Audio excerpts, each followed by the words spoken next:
We have got our second guest in the Hive this evening, and by goodness, she is a good one. She has bagged herself a dragon from the den. Oh, she's a wonderful entrepreneur and she's down to earth. So we really, really love her. So please welcome to Live in the Hive, the wonderful Helen Davies. Hey, hi Michelle. Lovely to be here. How are you? I'm great, Helen. Oh, do you know what? It's fantastic to have you this evening because I'm a big fan of Dragon's Den.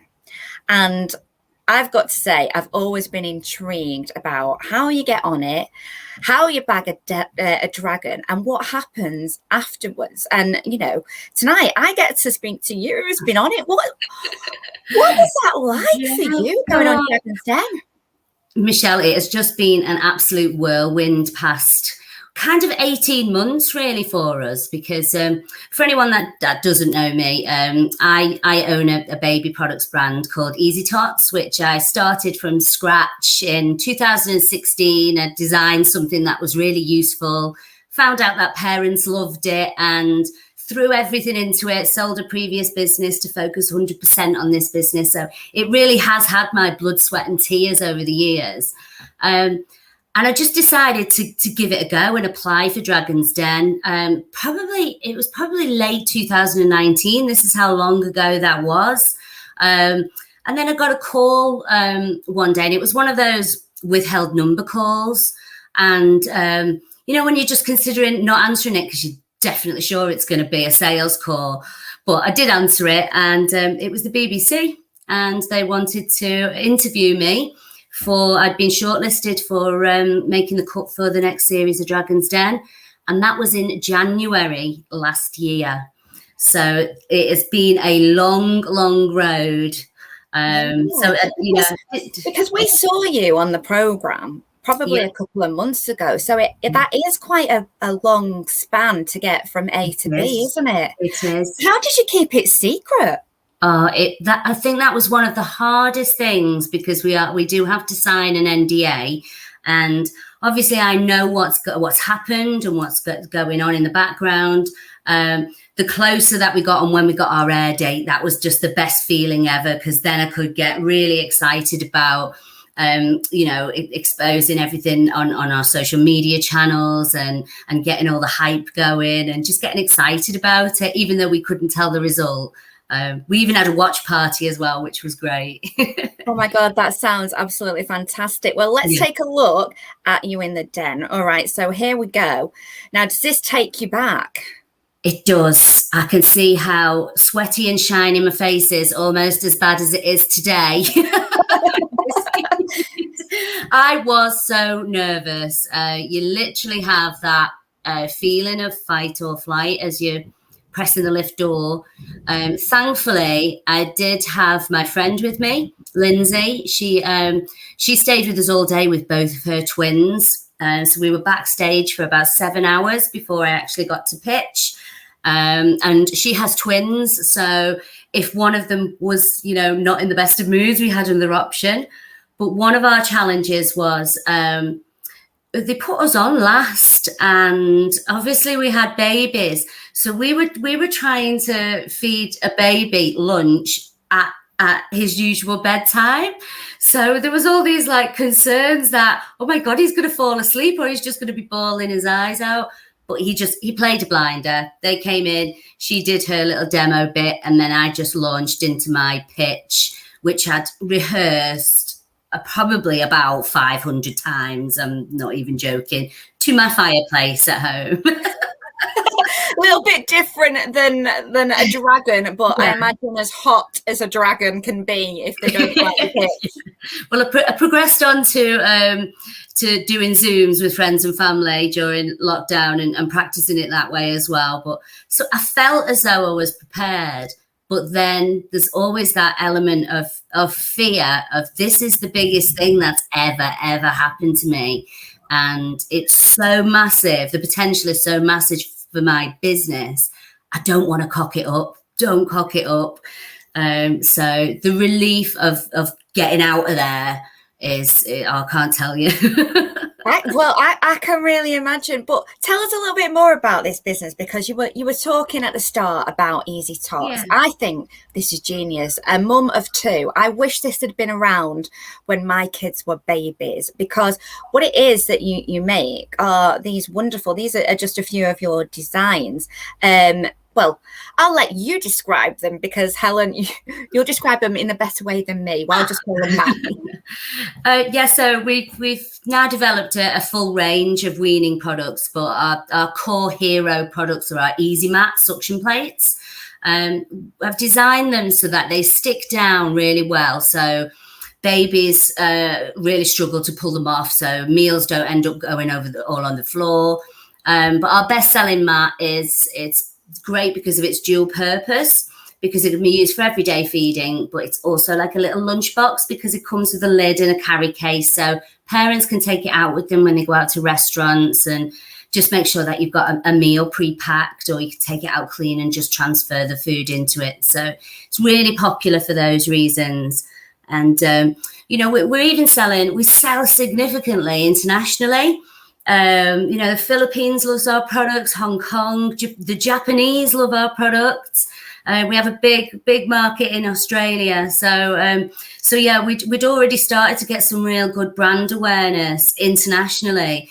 But so Dragon's Den was like the cherry on top for like putting us on the map in the UK, other than online. So how did you come up with the idea? Because it's a simple idea, but it is really effective, because gosh, when you're weaning, a child just loves to throw its plate off the table, off the high chair, doesn't it? And you're like, it either lands in your face, lands on the floor, lands in your hair. Yeah. I suppose it was quite well timed with my own daughter when she came to move to solids, and a lot of things are changing now where parents are allowing their babies to self-feed right from the start. So obviously that is going to be messy because they're exploring and they're learning, and even whether it's intentional or not, things can go flying.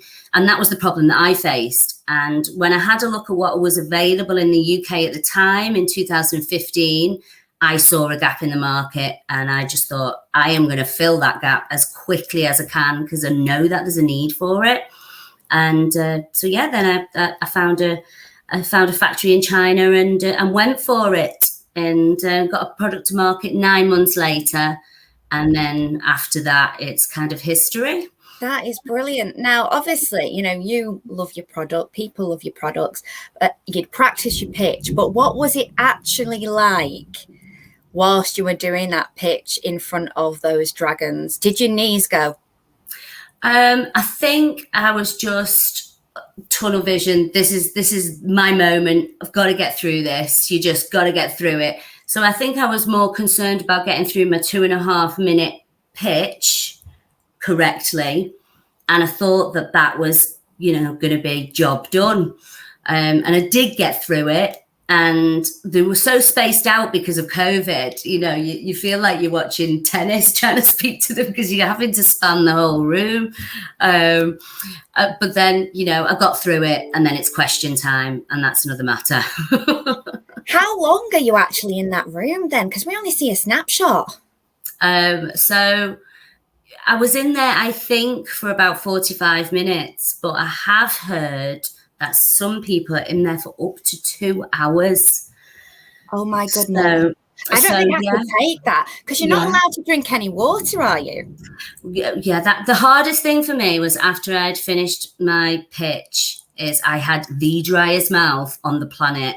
It was like I'd been to the dentist and had it down and thinking, I can't answer these questions now.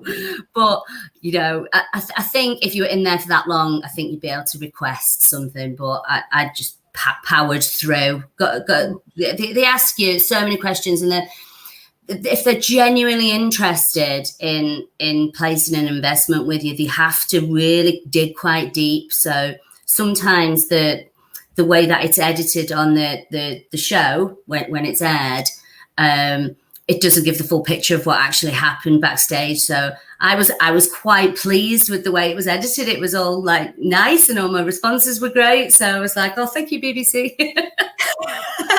Tick. Yeah, Yeah, absolutely. I've got a burning question though, right? Does that lift work? I'm going to disappoint so many people here now. It isn't a lift. It's not a lift. It feels like a lift because you're walking from backstage. It has got the big, slidey doors. It has got the big button, the green button, and that does mean you're going on. You go in and it feels like a lift when you're in it, and they leave you in there for too long so that your nerves are going even more. And then the doors open on the other side. So you feel like you've been traveling, but you haven't traveled anywhere. That just messes with your mind. That is cruel, that, Helen. On top of all the pressure, you've got to deal with that and go, what's going on here? Yeah, but of course, you had a happy ending because the wonderful Sarah Davies is no relation, is it? No, but Davies ladies together. No, it's not. No. She took you on and chose you, didn't she? And EasyTots to invest in. Now, you pitched for 80,000 for 20% of your company. She said yes to 80,000 for 30% of your company. Yes. Were you happy then with that? I knew that there would be a level of.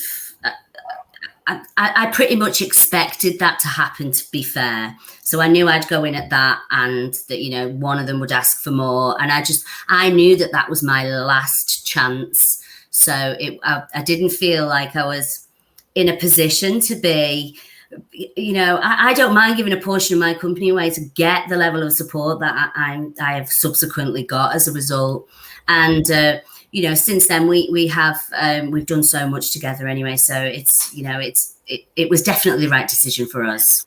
Well, I've got to say, me and my husband, when we watch Dragon's Den, we sit there and go, well, if we went on it, we'd be dead clever and say something like 5% of the business, when actually we'll probably give you 20% of the business, thinking, oh, well, if we go in a bit low, we can always increase it high. So, yeah, but obviously, I don't think we could last in that. You did completely well in that Dragon's Den studio. Honestly, I felt tense just watching it on screen, and I sat on my sofa. My daughter has got a question for you, though. She's a big fan of Dragon's Den. So here's a question from Daisy, okay? Okay, Daisy. Hi, Helen. I want to know who your favourite dragon from Dragon's Den is, apart from the one that you picked. Mine is Deborah Eden. Bye! So there you are on the spot. Who's your favourite dragon, aside from the one that you picked? I think I would agree with Daisy. Deborah is one hell of a woman. She's phenomenal, and she was very, very nice to me in the den. And I knew from day one that I wouldn't be a right fit for her because she's not into children's products. She's got her own line of interests.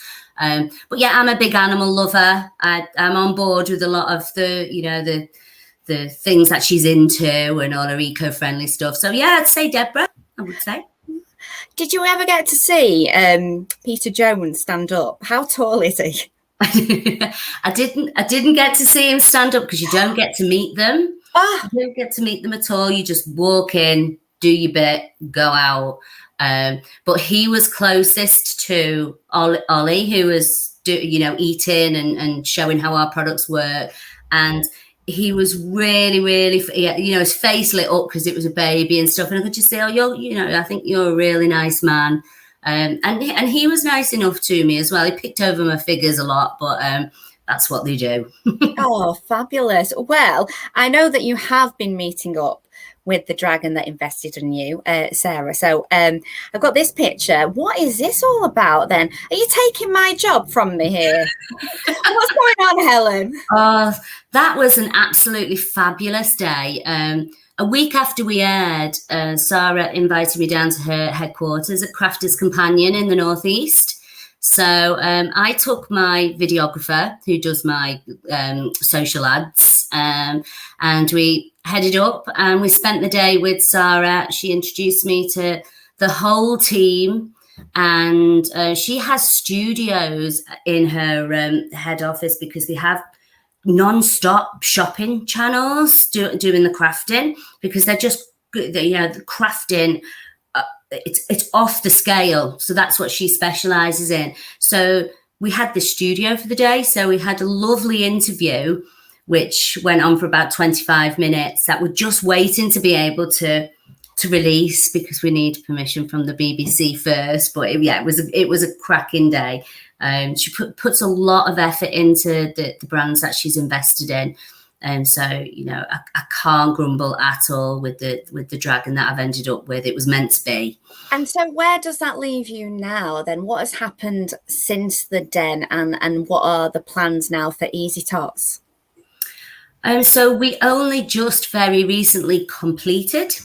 So this is how long it takes for the money to actually drop. And I'm the first of the 4 that she ended up with in that series. So that is how long it takes. But since I've actually got my money, I already had a really, drawn out plan of what we're going to do with that. So I've been able to press the button on a real big project, which will be exciting for Q4 for us, because we're going to have so many new colours, improved designs, new products. So we've literally got a month in October where it's just going to be new. So exciting times. I'm looking forward to it. I've got one. Is this one of the new ones? Because I love this. This is right up my street. Okay.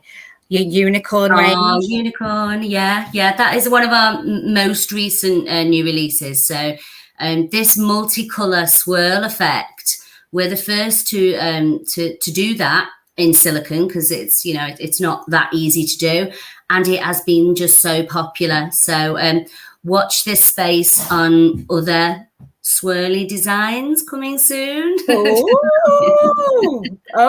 really excited. You see, you're making me want another child. My husband watching this is going to get very, very worried, Helen. Just get the plate. Okay. Yeah, I'm a messy eater anyway, so it might help me somewhat. But no, it's just been brilliant chatting to you. I think it's absolutely fascinating to hear about the den. It's brilliant to see you getting the success that you really do deserve, because I know you've put in a hard graft. So keep doing it. Keep that success coming. Thank you. It's been a pleasure to be on, Michelle. Thank you very much. All right. Well, you take care of yourself, and hopefully we'll see you soon. Come on again as well. I will. Why not?